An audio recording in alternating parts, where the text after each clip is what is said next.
గురికి మోసం చేసింది కదా కాంగ్రెస్. రైతులకు ఏం చెప్పింది మీరు ఎలక్షన్ మేనిఫెస్టోలో?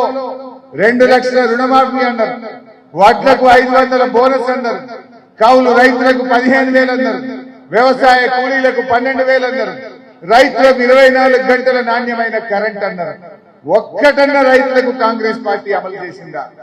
ఇచ్చిన ఏ ఒక్క హామీ అమలు చేయకుండా ఈ తెలంగాణ రైతుల ఓటడిగే హక్కు కాంగ్రెస్ పార్టీకి ఎక్కడిది అని నేను అడుగుతా ఉన్నా. మహిళలకు ఇస్తామన్న 2,500 ఇవ్వకుండా ఇలా మహిళల్ని మోసం చేసిన మీకు మహిళల ఓటడిగే హక్కు ఎక్కడి? నిరుద్యోగ యువతకు విద్యార్థులకు విద్యా వికాస పథకం అందలేదు, నిరుద్యోగ భృతి అందకుండా యువతను కూడా మీరు మోసం చేసినారు. పోనీ పేదల కన్నా మేలు చేసిందా? పేదలకు ముఖ్యంగా ఆసరా పెన్షన్ అందుకునే 42,80,000 మంది పేదలను కూడా మోసం చేసినటువంటి ఇవాళ చరిత్ర కాంగ్రెస్ పార్టీ. ఇట్లా చెప్తే ఇంకా చాలా ఉన్నాయి, టైం లేదు, మీకు కూడా ఆకలి అవుతుందేమో. కానీ నేను మీతో కోరేది ఇవన్నీ కూడా ఈ వీడియోలన్నీ మీ ఫోన్లలో షేర్ చేస్తాం. ఒక ఇంటికి వెళ్ళండి, ఇంటికి వెళ్తే ఒక చెల్ల కనబట్టే ఇగో మహిళలకు 2,500 ఇస్తాను మోసం చేసిండు, ఈ ఎన్నికల్లో కారుకు ఓటేసి కాంగ్రెస్ బుద్ధి చెప్పండి అని ఆ చెల్లకు అర్థమయ్యేటట్టు వివరించి చెప్పండి. లేదు ఒక రైతన్న కనబడితే ఆ రైతన్నకు అర్థమయ్యేటట్టు చెప్పండి. బోనస్ లేదు, రుణమాఫీ లేదు, నీళ్లు లేవు, వీళ్ళకు బుద్ధి చెప్పాలని చెప్పి వాళ్ళకి చెప్పండి. విద్యార్థి కనబడితే స్కూటీలు కొనిస్తామన్నారు, స్కూటీ లేదు, విద్యా వికాసం లేదు, నిరుద్యోగ భృతి లేదు. ఈ విషయాన్ని కూడా అర్థమయ్యేటట్టు చెప్పండి.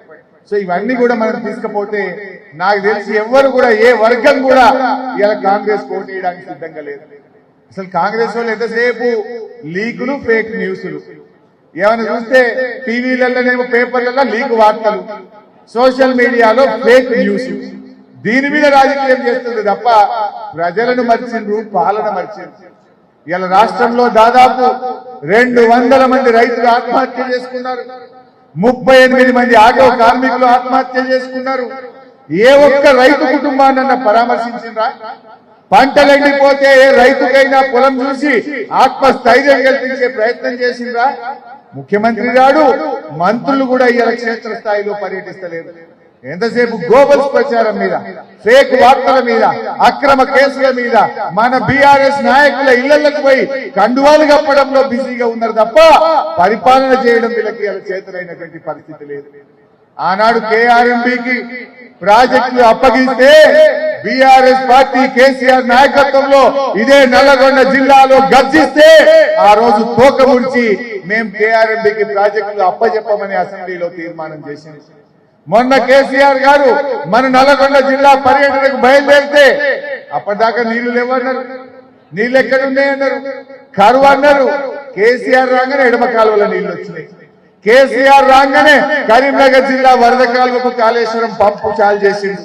కేసీఆర్ బయటకు వెళ్ళగానే మల్లన్న సాగర్ నుంచి కూడవెల్లి ప్రాజెక్టులోకి నీళ్లు వదిలింది. ఇప్పుడు ఎక్కడికి వచ్చిన నీళ్లు? కేసీఆర్ బయలుదేరగానే అప్పుడు ఒక్కొక్కటి ఇలా శురువైతున్నటువంటి పరిస్థితి ఉంది. అందువల్ల ఇలా కేసీఆర్ నాయకత్వంలో తప్పకుండా మనం ఇంకా గట్టిగా పనిచేద్దాం, ఇంకా ఉద్యమం చేద్దాం. ఇలా కాంగ్రెస్ పార్టీని ఈ ఎన్నికల్లో ప్రజలు గుణపాఠం చెప్పడానికి సిద్ధంగా ఉన్నారు. వాళ్ళకి అభ్యర్థులే లేరు. మన పార్టీ నుంచి తీసుకున్న వాళ్ళు కానీ ఇక ఫోర్జరీ చేసినటువంటి వాళ్ళను ఇలా అభ్యర్థులుగా పెట్టుకున్నటువంటి పరిస్థితి ఉంది. ముఖ్యమంత్రి మాట్లాడితే ఏమంటాడు? నేను పేగులు మెడలు వేసుకుంటా. పేగులు మెడలు వేసుకుంటా ఎవరు వేసుకుంటారు? అసలు ఎవరు వేసుకుంటారు పేగులు? మనుషులా, రాక్షసులా? ఎవరు వేసుకుంటారు? ఇవాళ రేవంత్ రెడ్డి గారు నువ్వు పేగులు మెడలు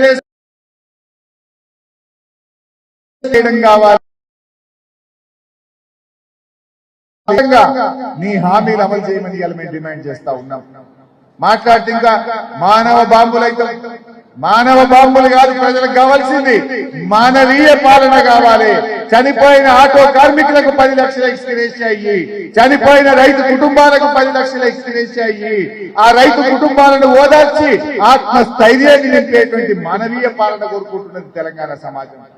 కానీ నువ్వు రెచ్చగొట్టే మాటలు చెప్పి ఆనాడు ప్రతిపక్షంలో ఉంటే అవే గాలి మాటలు, ఇవాళ అధికారంలో ఉంటే కూడా గాలి మాటలు చెప్తా ఉన్నారు. ఫేక్ వార్తల మీద మీరు ఆధారపడతా ఉన్నారు. ప్రజలకు కావాల్సింది ఇవాళ మంచి పరిపాలన ఇయ్యి, ప్రజలకు ఇచ్చిన మాట